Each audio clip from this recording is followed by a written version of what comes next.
It's post time. On behalf of America's Best Racing, I'm Joe Kristufek, and today we are going to take you to class.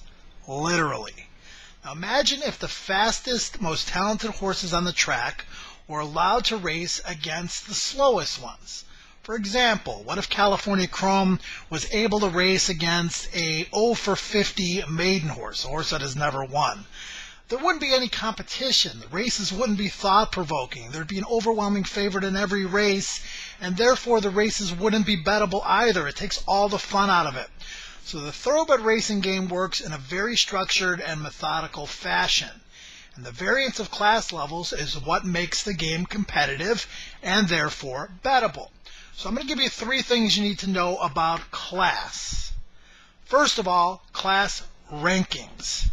In very basic terms, horses are placed into different levels in order, like I said earlier, to make the races competitive. And it all starts with the maiden races. Maiden races are restricted to horses that have yet to win a race. All horses begin their careers in the maiden ranks. Now, once a horse breaks their maiden, what's next? Well, the connections have to come up with a game plan, which includes evaluating the talent of the individual horse. In extreme cases with younger horses, they might try a stakes race, which is the highest level of racing, but most likely they'll be entered in an allowance race or a condition claiming race for non-winners of 2. Which brings me to my next point. What is a claiming race? Well, in a claiming race, essentially all the horses in the race are for sale.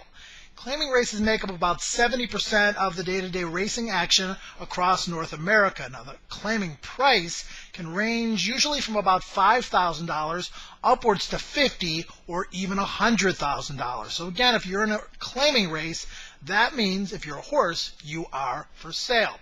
Now, allowance races. These races are for horses with more promise. Allowance horses are not for sale.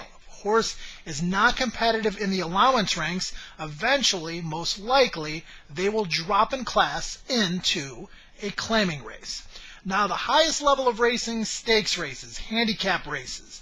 The highest level is grade 1, which is the Kentucky Derby, the Arlington Million, so on and so forth.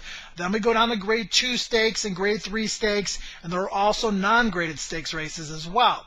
Now, the second point I want to make is strength matters. You can evaluate class, and having a handle on class and conditions is essential in the handicapping process, but some races at various class levels are simply stronger or weaker than others. Now, once you get into the handicapping process, being able to identify key races can help you pick winners down the road or bet against vulnerable favorites the next time these horses run 2 or 3 weeks later. So being able to evaluate a race based on class and strength of field is definitely a critical component to being successful when you're playing the races.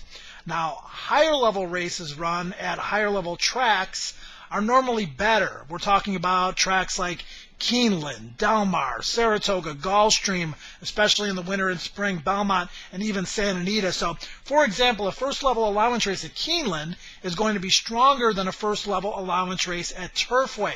Now, when you're talking about claiming races, they're a little bit more equal. A $5,000 claimer at Keeneland is going to be a lot closer to a $5,000 claimer at Turfway versus the allowance races that I just spoke of. Now, the third point I want to make when you're talking about class is kind of a different definition. Horses can have class. Just like athletes, some horses have talent but not heart. Some horses have heart and not all that much talent. A horse that combines both, I think, has class. Extreme talent, a big heart, versatility, maturity, the will to overcome, that is a horse that has class. You can see it in their eye and the way they carry themselves. Like in modern times, Zenyatta, she was the absolute definition of class. You could just tell that she pranced with confidence and that she was a good-looking animal, and she epitomized what a class racehorse is.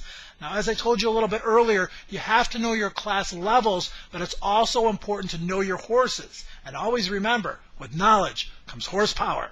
Live it, love it, play it, share it, bet on it at americasbestracing.net.